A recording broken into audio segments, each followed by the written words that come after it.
Hi and hello watch fans, and welcome to another edition of the Real Time Show. Today, your friendly neighbourhood watchmaker, that's me, Rob Nuds, and my co-host all the way from Amsterdam, Alan Ben Joseph, will be tackling a very interesting subject. That is an analysis of all of Rolex's 2023 novelty. So Alan, how did this come about? So Rob, you and I went to Watches and Wonders 2023 in Geneva. We were there the first day. Obviously, everybody anticipates the Rolex novelties and the Patek Philippe novelties, which always drop, I believe, 7 a.m. Central European time on the day the fair starts. That's an old tradition. All brands used to honor it. I guess Rolex and Patek are the only ones that still honor that, and Tudor, which is owned by Rolex. So the media the watch media explodes with those novelties, and it's groundbreaking news and earth-shattering and etc. And it dominates the first 1 and 2 days of the fair online with the media. Now, you and I do love Rolex, but it's not top of our list, and we love to do in-depth analysis of the watch industry. So we actually didn't start off our media around the fair with Rolex. We touched upon a little bit. We actually only discussed the two that got the most attention, which is the day dates with the puzzles, the jigsaw puzzles on the dial and the emojis, and the Oyster Perpetual with the bubbles. But we, on the one hand, said it's not fair because there are way more novelties and actually very cool stuff. But then we concluded that we're rather late, and it was dealt with by other publications so much that we wanted to leave it. So during one of our Q&A episodes, we actually asked our listeners, do you guys and gals want us to do a dedicated Rolex episode during our Q&As? And we actually got flooded with feedback, which surprised me, weeks, actually months after the fair, that they would love to. So, and also in the real-time show network that we have. So they really nudged us. I wouldn't say beg us, but really motivate us to do it. So here we are. This episode is just about Rolex novelties. If you're not into Rolex, my advice, just skip. And if you're on the fence, we are very, very critical. The real-time show is called The Real Time because it's not only as it goes real time, but real talks about real watches. So we are sharing our honest opinions, and we'll try to be objective, what is good and bad about the novelties. But Rob and I will also say why we love or hate the novelties. Right, Rob? Yeah, absolutely. And I might say, if you're not a fan of Rolex, perhaps do stick around, because this year, Rolex has released a lot of stuff, and quite interesting stuff, in fairness. Now, yes, the headlines were grabbed by the two models that we spoke about very briefly, and I got quite annoyed about also less briefly in the past. But there is some really good stuff. There's some very thoughtful, as you would say, Alan, evolutions, not revolutions, to the keyline products, especially the Daytona. I think that one's going to dominate a large part of this episode as we dig into the analysis there. But yeah, I'd say if you're not into Rolex, stick around because you might have your head turned by something. There's one or two very key pieces that I think are worth poring over. So, where to begin? So I did some research because we aired the episode, the Q&A, where we asked this on air. And when we got the feedback to do it, you and I decided to do it. In Dutch, we have a saying, mosterd na de maaltijd, which literally means somebody serves you the mustard after you finish dining, right? So there is no point doing it. That's the feeling you and I had, because what are we going to add? But okay, our listeners' wishes are our commands. So we discussed on air, there was a lot of speculation that the jigsaw puzzle was an April Fool's watch, the day date. Yeah, unfortunately not. Well, it's not. But when we state facts, we want to make sure. So I called a few ADs, and the jigsaw puzzle is the real deal. It's considered a special. That's why you won't find it on Rolex.com. And Rolex is always surrounded by a bit of mystery, right? It's a foundation.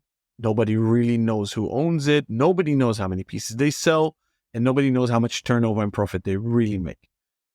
With that, and how the waiting lists work and how you can actually obtain watch some leaders. Now, the analogy goes for the special pieces that are gem set, or with Eastern Arabic / Hindi numerals on the Daytonas, day dates, etc. Those are special pieces. They're also surrounded by mystery how you can obtain them. Same goes for this jigsaw. So I spoke to European dealers. They did not know really if they can get them, how to get them, how to obtain them. They need to supply their requests with Rolex HQ. So that's the mystery on the jig puzzle. Maybe very briefly, we said this on air. If you want to know what Rob and I think about it, just listen to episode 51 or 53, I believe. I think we dealt with it in those episodes, Rob, or maybe 49. I just listen to them all. They're all good. In a nutshell, I kind of did like it. Rob kind of really not liked it, right? Yeah, right. And shall we just leave it at that? Well, you know what? Actually, I want to add something to this jigsaw puzzle discussion because, yes, I don't like it. I think it's an abomination. I think it's a disgrace, and it denigrates the fine heritage of the date. You're laughing because of my candor. Like, it completely uninhibited honesty there. Yeah, I'm horrified by it. I was being asked, actually, as part of a focus group on trends in watchmaking, why I thought Rolex had done it. And I said that I think Rolex were trying to create that real buzz of interest around the brand, turn everything on its head, do the thing that we always said that they would never do, and then make it completely unobtainable and completely maddening and have people like talking about it for weeks on end. And it's a brilliant marketing stunt. It is. It's absolutely wonderful. I don't agree with the product itself, but that I think has been a great success for them. Apparently, there was some rumor that Rolex did it because they had to, because it was something to do with illegal proceedings that they'd experienced when they were trying to sue some aftermarket modifier. I think someone like Artisan de Genève or Blaken or one of these modifiers making like Bamford used to do with the Rolexes all the time. I think Rolex were pissed off. Someone was messing around with their wares and trading on the back of their good name, as it were. And there was some suggestion that for Rolex to be able to attack these guys in court, that they also had to do something similar in-house to prove that, say, aftermarket modifier was doing something with a Rolex watch the Rolex themselves could also do. So I had never heard of this justification before, and full disclosure, I have no idea if it's true, if there's any truth to it, if it even makes much sense. But that was what was fed back to me, that could be a reason, a sort of a strange little background reason that Rolex had to sort of show that they were able to customize their own watches so they could sue other people who wanted to do it.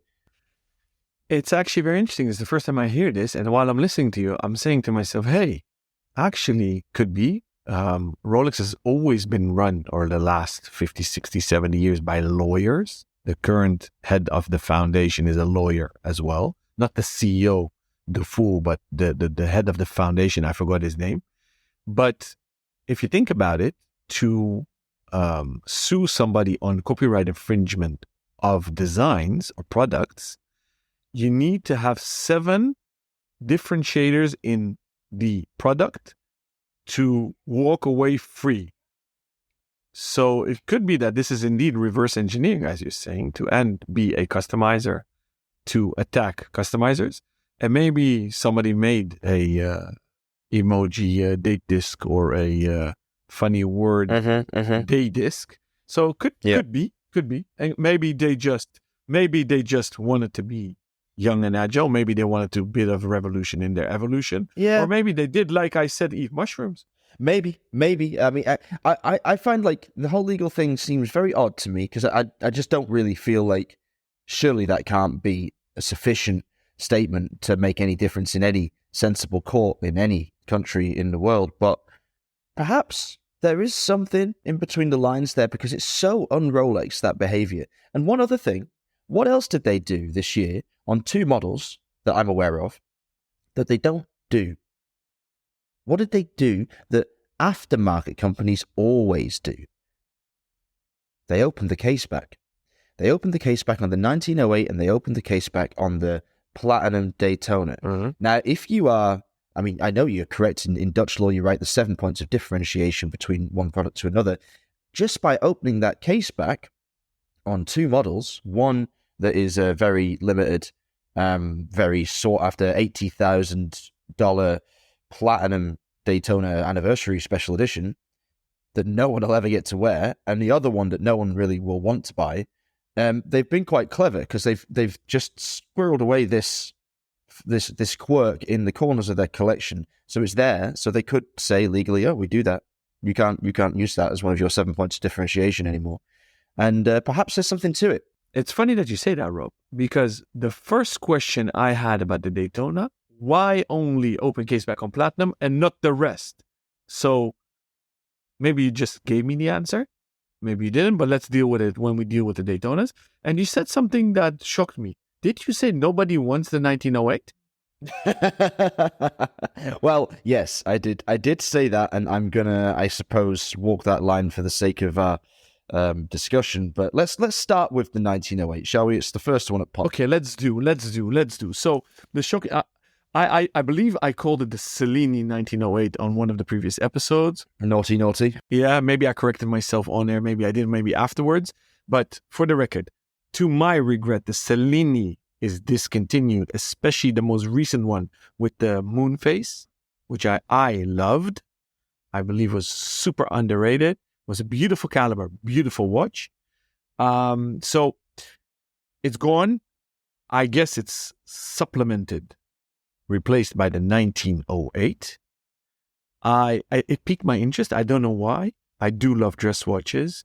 I always loved the Cellini, and Rolex always made dress watches. All the focus goes to sport models and maybe oysters and day dates, but they always made dress watches. I mean, it started with the Prince models. On topic of that, did you see what our buddy Romaric Andre did on the coronation day for King Charles with that Prince watch? Now I'm a king. Yeah, I liked it very much. Epic. But okay, I'm sorry, I'm deviating. So the first thing that spoke to me was the hour hand. I love the little ring circle on the hour hand. At first, I didn't like the 369. I didn't know why. Then I said, oh, it's too much Explorer-ish. The model is called 1908, but apparently it's inspired by a watch they produced in 1931. So it really has pedigree and heritage. I like it. I think Rolex should make dress watches and not only sport-ish models. And I hope they actually increase the collection, so make a broader collection. Today, it's only in two precious metals, white gold and I believe yellow, not Everose. Or maybe Everose and not yellow. No, you're right. It's white gold and yellow, yeah. Yeah. And so I imagine they'll make it, which surprised me because dress watches still today go best in precious metals in rose gold. So that surprises me. And imagine they would make this in stainless steel. Do you think that would work, Rob? Oh, God, I don't know if it would work. I mean, the style of the watch is one thing. Whether you like it or not is entirely subjective. I think it's handsome enough. I'm not a huge fan of the small numbers, the Arabics that you pointed out. Although you're right, they are inspired by an early Oyster Perpetual from 1931. And I like the yellow gold case. I prefer yellow gold these days to rose gold, although I did go through a phase of loving rose gold. So I think they made the right choices. I think in steel, this piece loses its luster. It loses kind of the point of its existence. I mean, it's 21,600 euros in yellow gold. Comes with a white dial or a black dial. I think the black dial is the pick of the bunch for me. And I think if you knocked it down in steel, what would you charge for it? I mean, it's difficult, right? I mean, because it's not a very technically super duper watch in comparison to other things in the range. Yeah, I guess 10, 12-ish. No, I mean, no way would I think that this is worth 10 or 12 because, I mean, it's just a slightly passé OP as far as I'm concerned stylistically. Who do you think they target? Is this a gentleman or lady who would consider a Jaeger LeCoultre master, a Vacheron? Well, it's a good question. I mean, it's just a classic dress watch, right? I think Rolex feels like it should have this arm of its company still active, even though I don't think it's what barely anyone comes to the brand for. And I can't imagine that too many people were really thrilled to see this piece, but I'm sure some people will be, and maybe it will grow on me. I mean, you love the Cellini, like the Moonface. I thought it was a so-so watch. I certainly wouldn't have bought it from Rolex. It just wasn't what I go to Rolex for. It's not what I think of when I think of the brand. It's not an abomination. It's a perfectly tasteful watch, but it's just really not for me. It doesn't even move the needle slightly, as far as I'm concerned. And the open case back is maybe a saving grace on this model because it's something that differentiates it from the sports models. But I don't know. It leaves me cold. I feel you. So, dear listeners, I would love to hear any of you who would consider the 1908 or actually ordered it, because I don't think they're supplied yet. And if you have Cellinis out there, are there any Cellini lovers out there? All right, I got a trivia question for you. Why is it called the 1908? So that's what I wanted to ask you, because Rolex wasn't founded in 1908. That's right. I wanted to ask you that, actually. So I bounced the ball immediately back into your court. Okay, well, as you correctly said, Rolex was founded in 1905 by Hans Wilsdorf, a German who was living in London at the time. But in 1908, he packed up his bags and he moved back, or should I say moved to Switzerland, where he registered the Rolex name. And so I don't know what Rolex are trying to do, whether they're going to sort of slowly slide away from their 1905 origin story and just sort of claim they were Swiss all along. But it's a nod to the foundation of Rolex in Switzerland for the very first time. So that's why it's called the 1908. Interesting. Thank you for that. And I love a bit of history, but I guess you're saying it's a bit confusing, because I believe you should use years in your model name if they're either foundation or the start of that collection. So they started 1931, or this model is based on the 1931 Oyster, as you said, and they were founded in 1905. So I find that a bit confusing. But they also have the 1926 in the Tudor range, but that's the foundation year of Tudor. So, or when they registered the trademark, Wilsdorf trade. Anyways, going to the next one. I want to do a little intermezzo. Okay. Did you or are you going to order yourself for your private collection any of the 2023 Rolexes? Well, good question. I would be tempted, I suppose, maybe by the GMT Master 2 roller saw model. I thought that was a bit cool, bit sexy, bit late 80s vibes. Yeah, I kind of like that one. But I don't like the price of it, to be honest. It's just really not a watch that I could see myself getting excited over for that kind of money. So I would not order that. I'm not hugely thrilled by any of the new Oyster Perpetuals. I do still quite covet the silver dial 36 Oyster Perpetual with gold markers.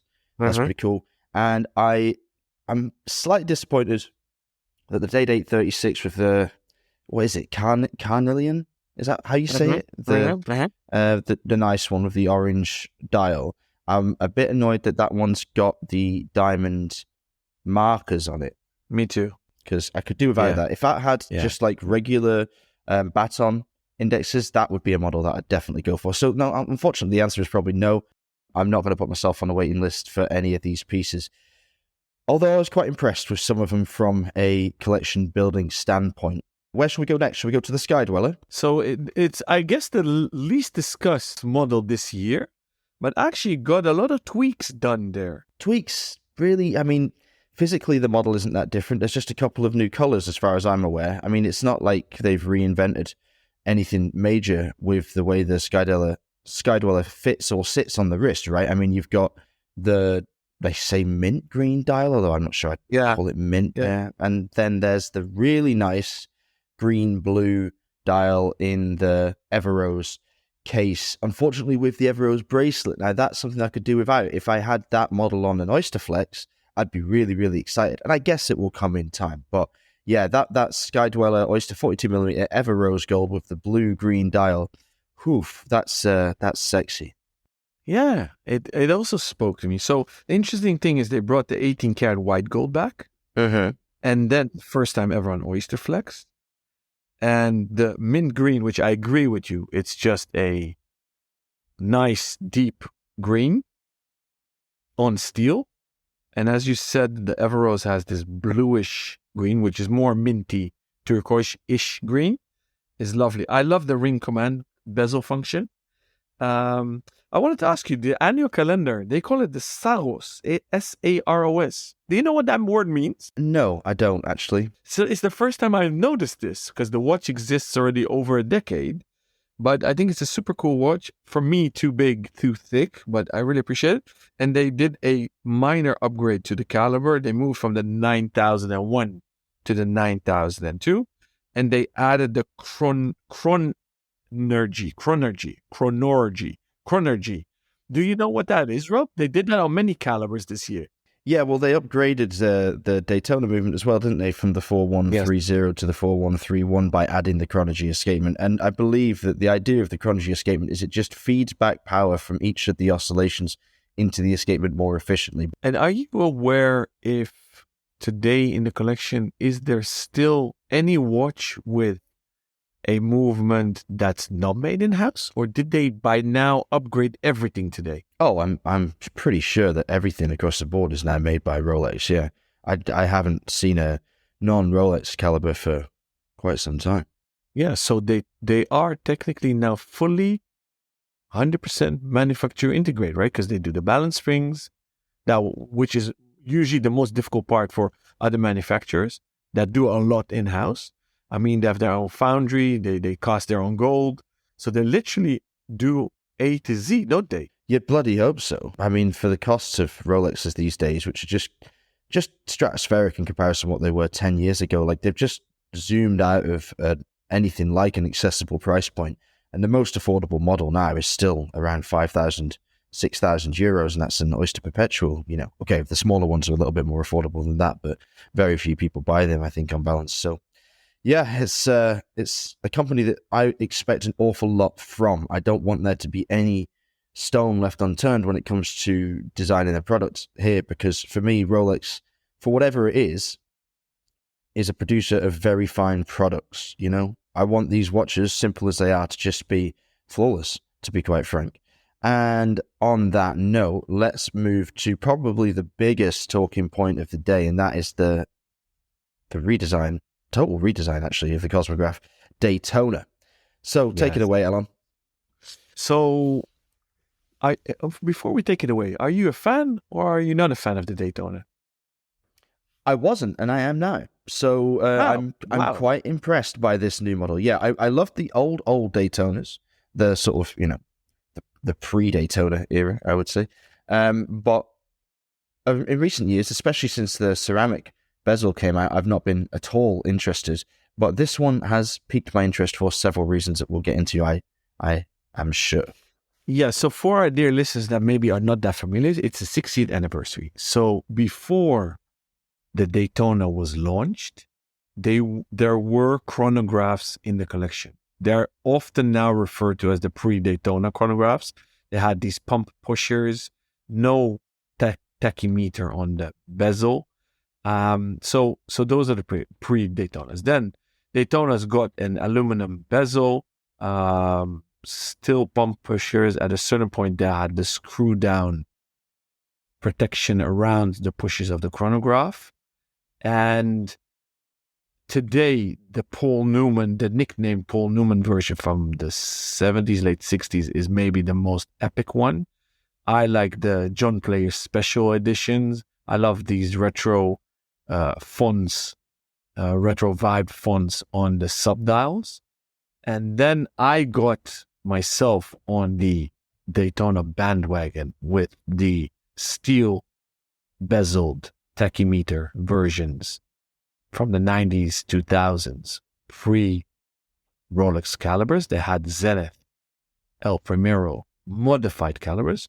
And other people think that the Rolexes also were beating at 36,000, but they screwed them down, and Rob will tell us why. And I today have only one left in my private collection, which is the one with the first generation Rolex calibers. I didn't get on the ceramic bezeled bandwagon with Rolex. I have to admit that I did not want to love the Zenith Chronomaster Sport with the ceramic bezel. I did get one this year after waiting for 2 years on the waiting list. And I'm sad to say I'm in love. And that is my gateway drug to, and a segue to the Rolex Daytona, I need myself one of the newest Daytonas. And personally, I think it's an amazing upgrade. They toned it down. They made it visually calmer. And the first thing that I've noticed was the hour markers are a bit smaller, sleeker. The minutes around the subdials or the markers around the subdials are sleeker.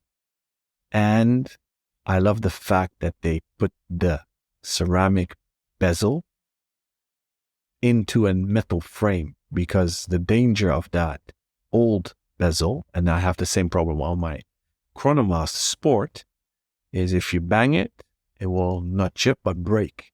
So I guess they improved the quality on that. Let's jump in there at that point and talk about this.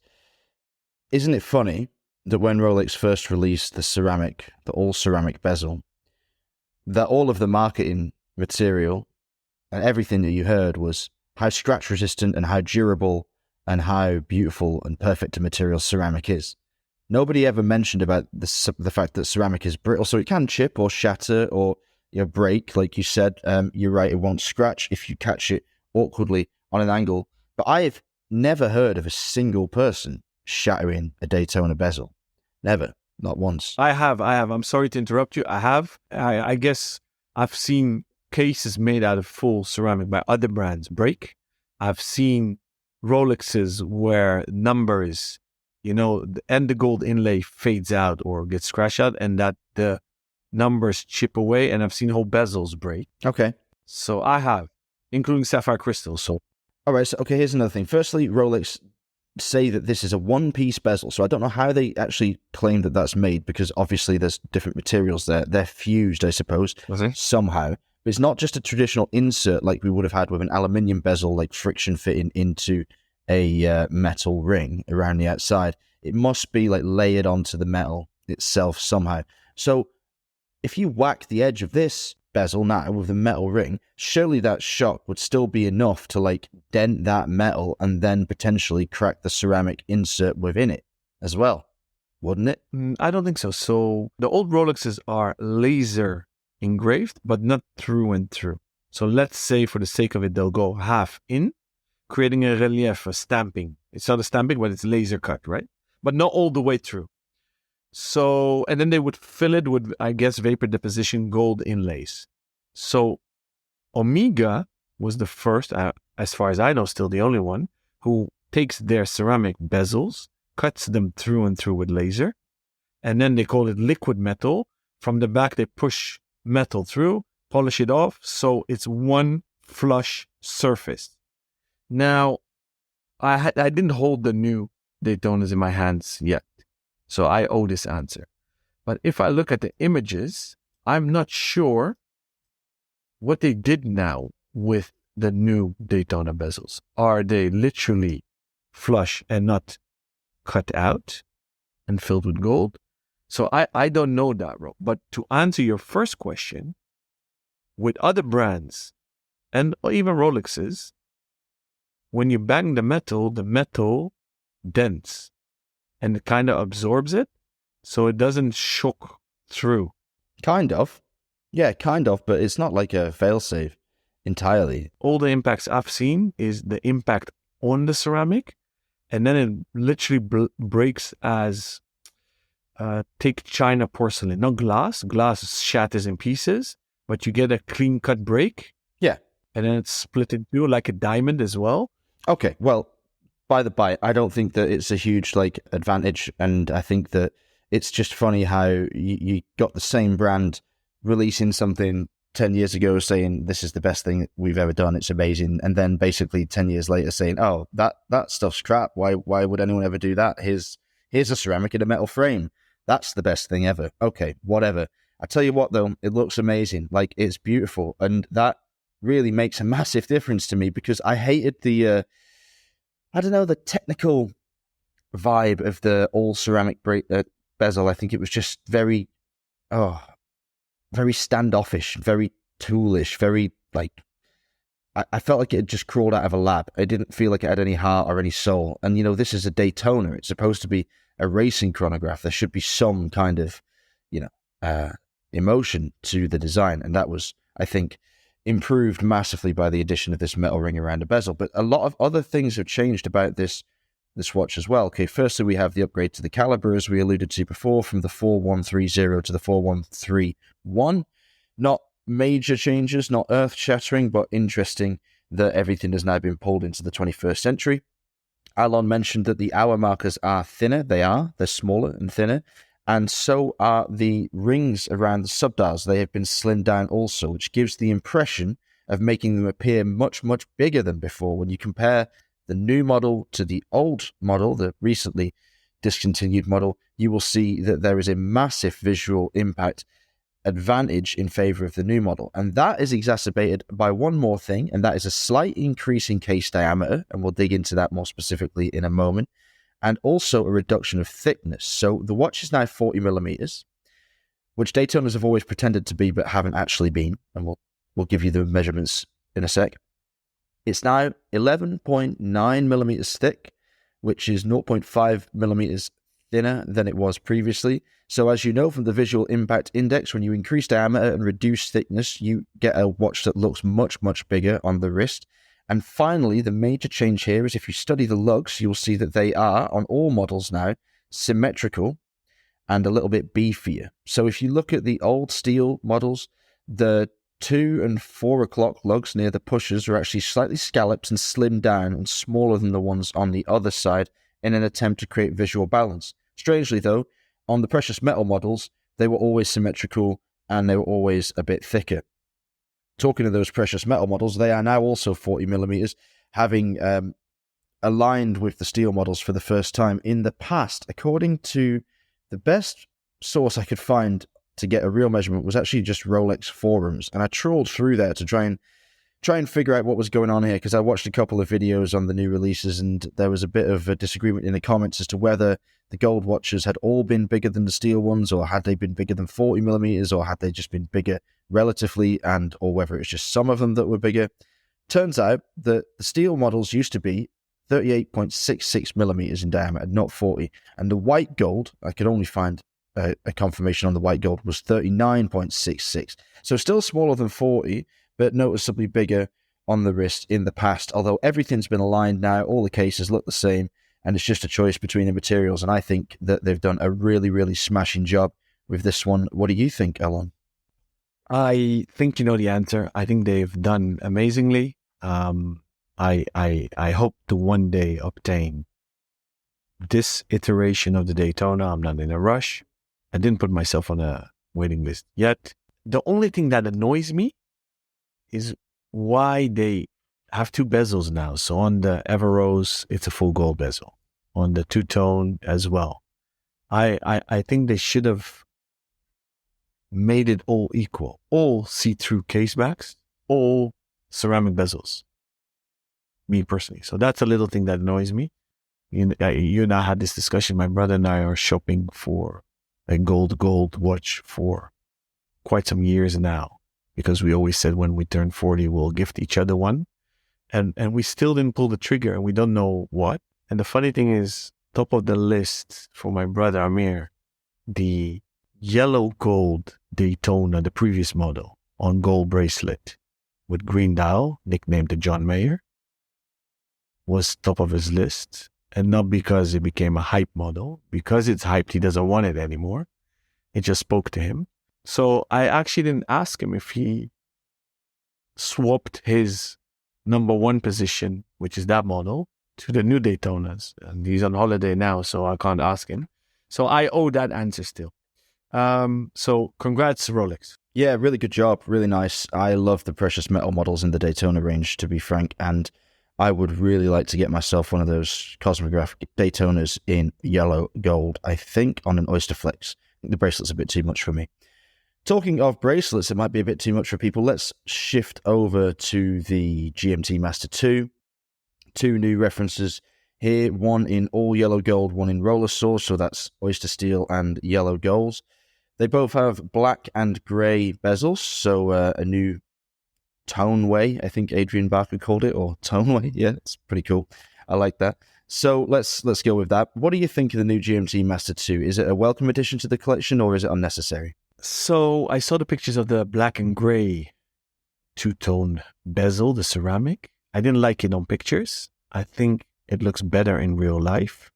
And real life for me is seeing it through the showcase, because I didn't have a meeting with Rolex this year. So I wasn't jumping for joy. I've seen several nicknames, but I don't even remember it, because obviously it needs to be a drink, right? Last year or 2 years ago, we saw the Sprite. We already had the Coke. We expected the Coke to come back. It didn't. Devastating. Yes, devastating. Maybe next year. I strangely enough, the full yellow on the gold yellow Jubilee really spoke to me. Don't know why. I'm not a two-tone guy in metals, so steel and gold, it's not for me. And I've still not encountered a watch that does it for me. So yeah, I think they did well. I think they're triggering a lot of people with just gold Jubilee or two-tone Jubilee, but it works because I understand why they did it. The original GMT Master was with Jubilee. I think rather cool. You? Yeah, it's cool. Again, it was probably the closest to getting on a waiting list for me. But yeah, I mean, I do want the Coke. And the bicolor, the Rolesaur one, 16,150 euros, you know, for a GMT. Wow. It's like, Jesus Christ, that's a lot of money. You can get some proper horology for that kind of cash. So no, I could see you rocking the all gold one though. I think that would look really, really good on you. And all you got to do is find the cash, because that one is even more expensive. No, you know what? No, yeah, it's not about the cash. I mean, it's what ticks me off. No, not lucky me. I mean, we talked about this on our previous Q&A. I let things go if I really, really need another watch, and I'm honing in on my Uhrwerk. I actually had a call today. Well, yeah, but I mean, this GMT Master 2, this is 38,200 euros. That's more than a second-hand Uhrwerk, and that's crazy. Yeah. It's a lot of money. Yes, I agree with you. No, but I'm just saying that I'm looking at this price range. I still want a gold watch, so it could be a nominee on my list, but I'm not gonna put it on my list because the black and gray ticks me off. Although I am getting into the world of polished ceramic bezels, which took me a long time to get there. So darn you said it. Yeah, for me, the GMTs, we've spoken about that. I have the Pepsi old GMT Master 1 with aluminum. I am by now let go of the ceramic one. We discussed this. We did an awesome product review episode on the GMT Master. So go and listen to that one if you haven't. I think it was a fun episode. So I let that go by now because it was too shimmery and shiny for me. And I guess it goes the same for this. So I want to use this as a segue.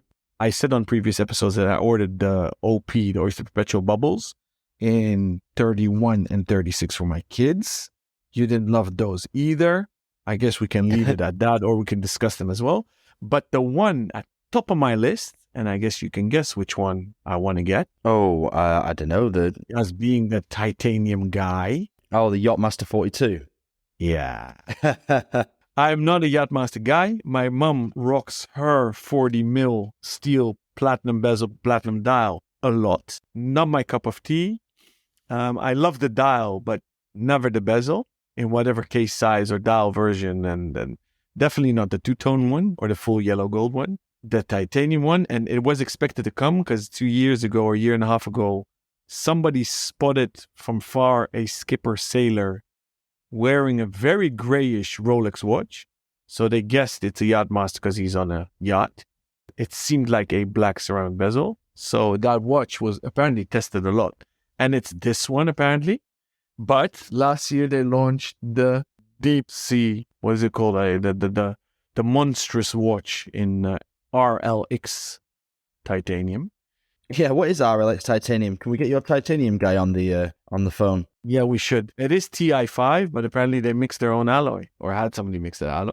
But let's get our titanium guy on the show because you titled the episode 49 Alon as a titanium guy, and we spoke in length about that titanium guy.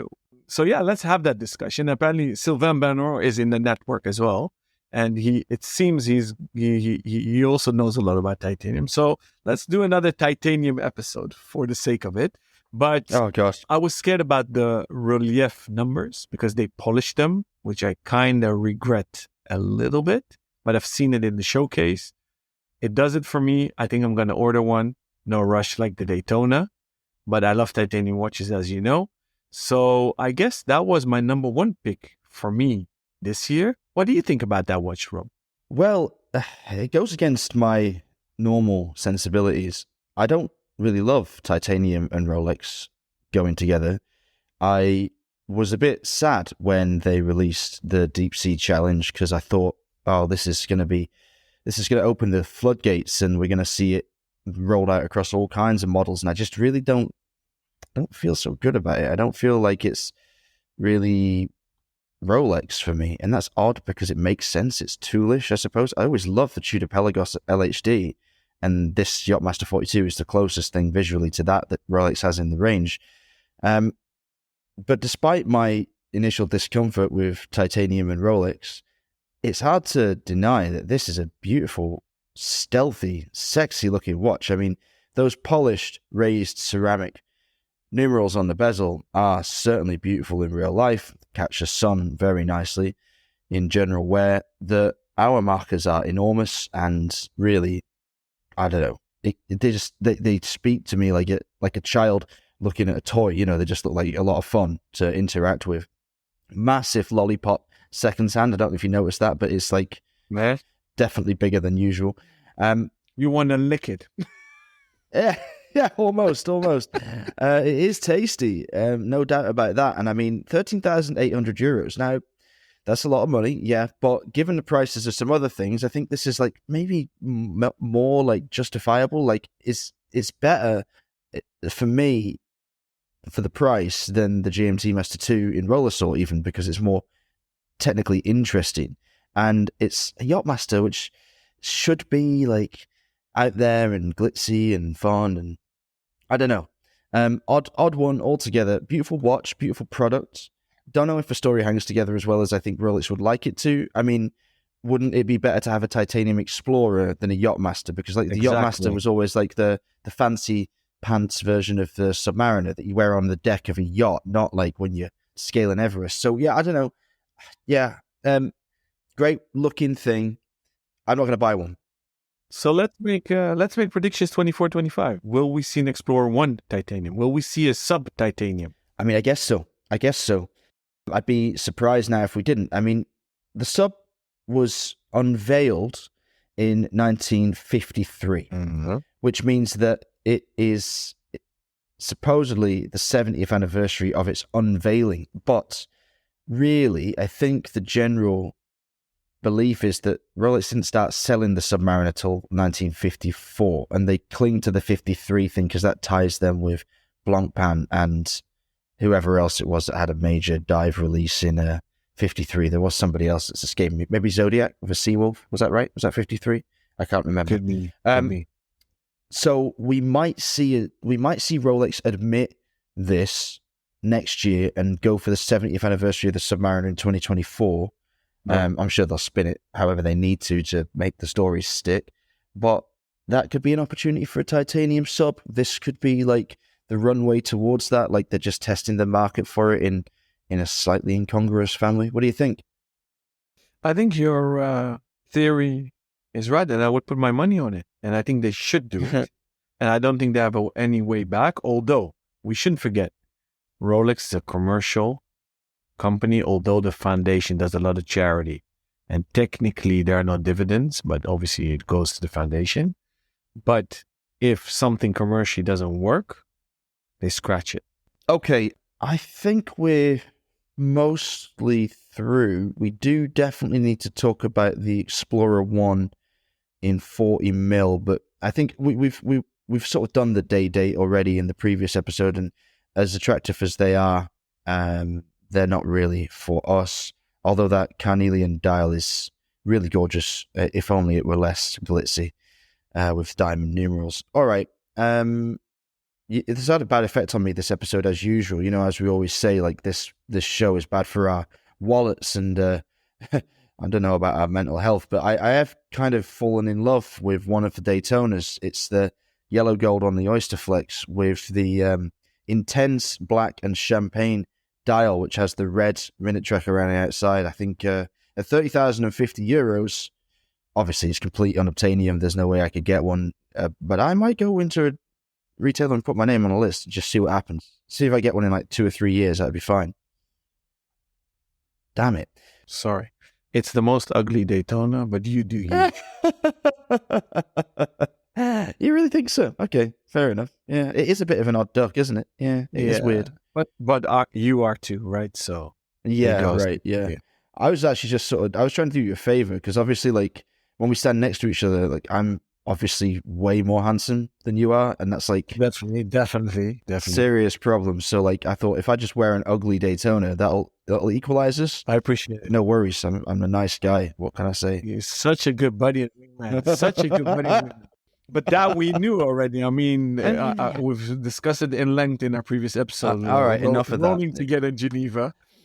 So, and by the way, all the fan club, Rob fan club, especially the female side of the fan club, you can DM me for personal requests. All right. Are you selling like sort of skimpy photos of me again to people? Services, photos, metaverse, whatever. Oh my goodness, what have we walked into? All right, the 40mm Explorer. They've ditched the 39. That's gone. There is no longer was it a 41? Yeah, the 39's gone. There's no 41 now. There's just a 40. They have decided that this is the perfect larger size for the Explorer, and I believe that its proportions have been very nicely retained despite the expanded diameter. However, is it necessary? Alon, what do you think? The 36, I was actually initially happy when it came out.